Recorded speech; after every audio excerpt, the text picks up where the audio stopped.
जी महाराज जी, पाकिस्तान पर हमला किया है। 9 जगहों के 21 ठिकानों पर 24 रॉकेट दागे हैं भारत ने। उनके कई आतंकी मारे गए, कई 100 मारे गए हैं। अब आप इस पर क्या प्रतिक्रिया देंगे? पूरे विश्व के अनेक देशों में एक सबसे बड़ी समस्या है, वो है आतंकवाद। आतंकवाद विश्व के अनेक देशों के लिए सबसे ज़्यादा खतरा, सबसे ज़्यादा नासूर बना हुआ था। हमको लगता है भारत के प्रतिनिधित्व में, भारत के सिंह, भारत की I proud of you Indian army, Bharat की आर्मी के द्वारा निश्चित रूप से बहुत ही जल्दी जो पाकिस्तान के अंदर पल रहे बढ़ रहे सपेरे हैं आतंकवाद के रूप में, वो उनका नामो निशान मिटेगा। और पूरे विश्व में जहाँ जहाँ आतंकवाद के ठिकाने हैं, हमें भरोसा है भारत की आर्मी उन सब पर कार्रवाई करके उन सबको ज़मीन से ख़त्म करेगी निश्चित रूप से।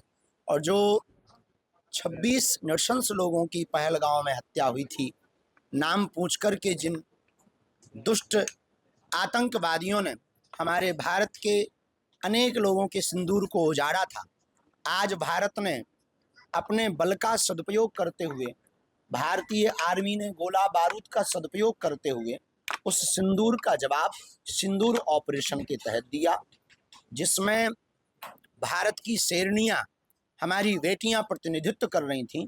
और ये उनके लिए जवाब है। हमें तो इस बात से हंसी आ रही है कि ये तो सिंदूर है, अभी मंगलसूत्र बाकी है, तो पाकिस्तान का क्या हाल होगा। तो निश्चित रूप से भारतीय आर्मी इसके लिए धन्यवाद के पात्र है। हम भारतीय सेना के साथ हैं। प्रत्येक भारतीय ही निश्चित रूप से आज के इस कार्रवाई से भारत के साथ पहले भी था और आज भी होगा और आगे भी रहेगा।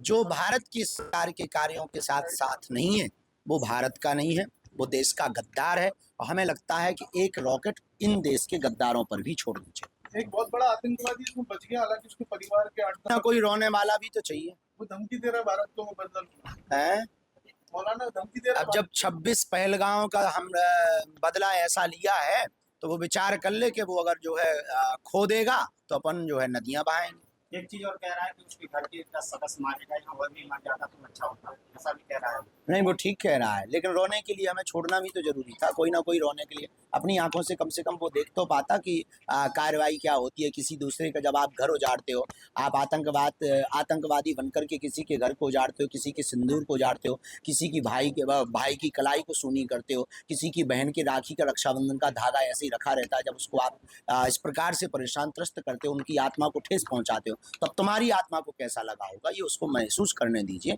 ये भारत की आर्मी ने बहुत ठीक किया है। हम भारत सरकार को, भारतीय आर्मी को, यशस्वी माननीय प्रधानमंत्री जी को लाखों बार धन्यवाद दे रहे हैं। बागेश्वर धाम पीठ की ओर से ठीक हुआ, भला हुआ। पाकिस्तान को यही सबक है, छेड़ोगे तो छोड़ेंगे नहीं।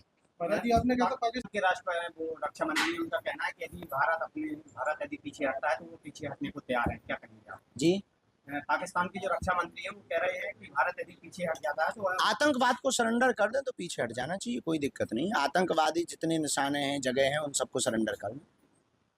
सीमा पर लगातार पाकिस्तान की तरफ से भी गोलीबारी हो रही है। सुबह से अभी तक 7 लोग मारे जा चुके हैं, भारतीय नागरिक हैं वो। और आप क्या कहना चाहेंगे, भारतीय नागरिकों के लिए युद्ध होता है तो कैसे तैयार है भारत? देखिए, वर्तमान में शक्ति संपन्न भी है, सैन्य संपन्न भी है और शस्त्र संपन्न भी भारत है। भारत सभी प्रकार से पूर्ण रूप से परिपक्व है। अगर इस प्रकार की गतिविधि बनती है, युद्ध की स्थिति बनती है, तो निश्चित रूप से भारत की विजय श्री निश्चित है, इसमें किंचित मात्र भी संदेह नहीं है। पर हम यही कहना चाहेंगे कि आप अगर कार्रवाई करोगे तो जवाबी कार्रवाई भारत की तरफ से पुरजोर तरीके से दी जाएगी, क्योंकि वर्तमान में साधन संपन्न भारत है, ये पिछड़ा या विछड़ा भारत नहीं है।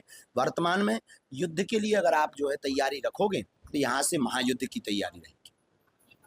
कई देश हमसे जुड़े रहने के लिए हमारे YouTube चैनल को सब्सक्राइब करें और नई वीडियो की नोटिफिकेशन के लिए बेल आइकॉन को दबाएं।